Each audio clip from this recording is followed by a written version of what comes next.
Evening folks, hope everyone is well. Tonight let's talk about a MIDI control of the Volca fm2. I forgot its name. We'll take a close-up look, but the Volca fm2 doesn't have the DIN cable, so you need to get one of these funky adapters. So this has got 3.5mm there and like the DIN input there.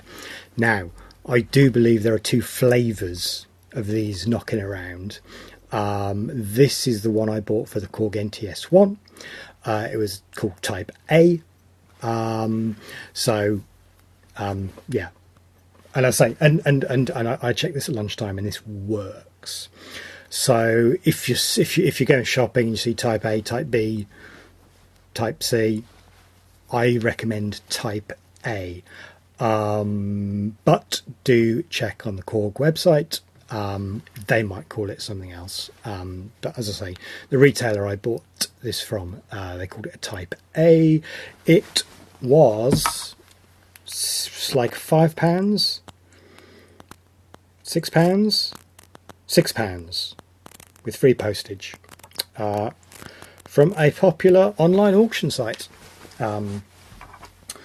So let's connect all this up. So obviously the MIDI in just goes into a standard. Let's drag it onto the floor mark and break it.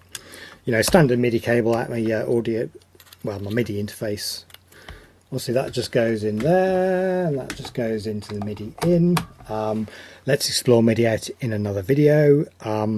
There's probably some really interesting possibilities about getting some of the sounds out of the Volca and into, say, DexEd. That would be an interesting test. I don't know whether that's possible. We should test that. But tonight, let's just test the MIDI in. Let me just grab a quick close-up of the Volca FM2 for you so you can see the MIDI ins there.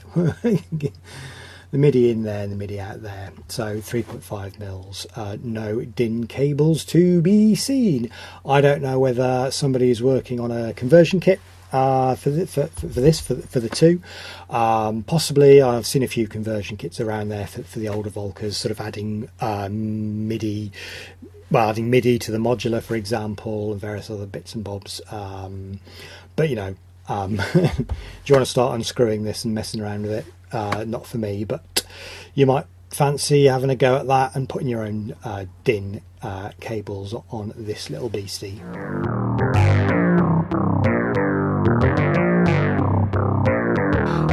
New track. Let's set the MIDI in to my Z1, which is coming in through the microcontrol on channel 2. Let's set up the output, MIDI hardware output. I know that I'm using my Icon Cube. It's in port 2, and I know that the Volca FM is set to channel 1s because it's straight from the shop and I haven't changed it. On the track, we should be able to see some red. Yep, so we're getting MIDI, monitor,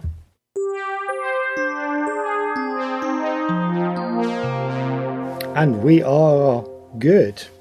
We are now playing the Volca FM2 through Reaper. Okay, let's do setting up the MIDI control for the Volca FM2 in Ableton Live. We've got a MIDI track, but let's imagine we didn't have anything. Go on. Oh, can I not delete the last track? That's interesting. Right click, insert MIDI track. Awesome. MIDI coming in. Well, I want to control it from my microcontrol MIDI in, coming in on channel 2. And I want MIDI out, going to my cube, port 2, going to channel 1. And I'm not an expert on, that's the Z1. I'm not an expert on live. I need to monitor in. There we go.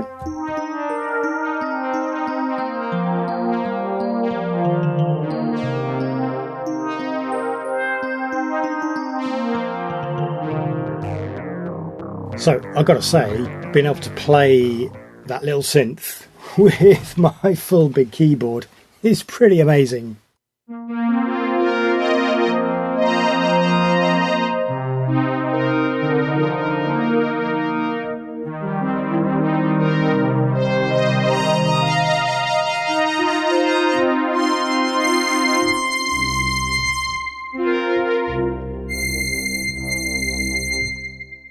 Is there some tracking issues?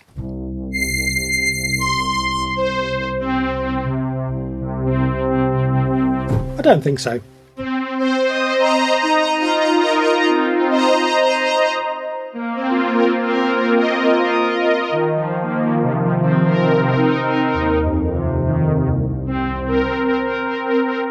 These are just presets.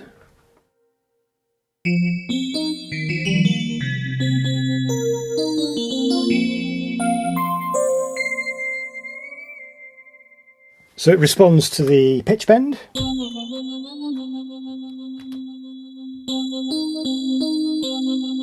But the mod wheel doesn't do anything. Although if you could, I don't know whether a different patch would behave differently.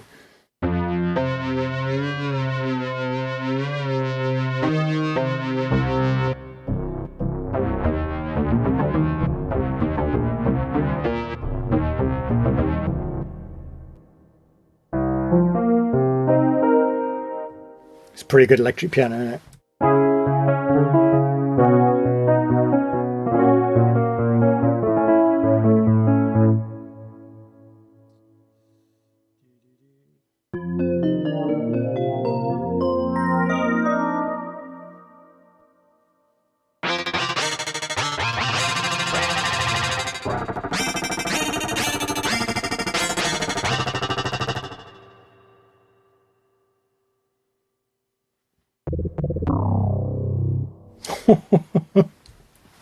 It's so 80s.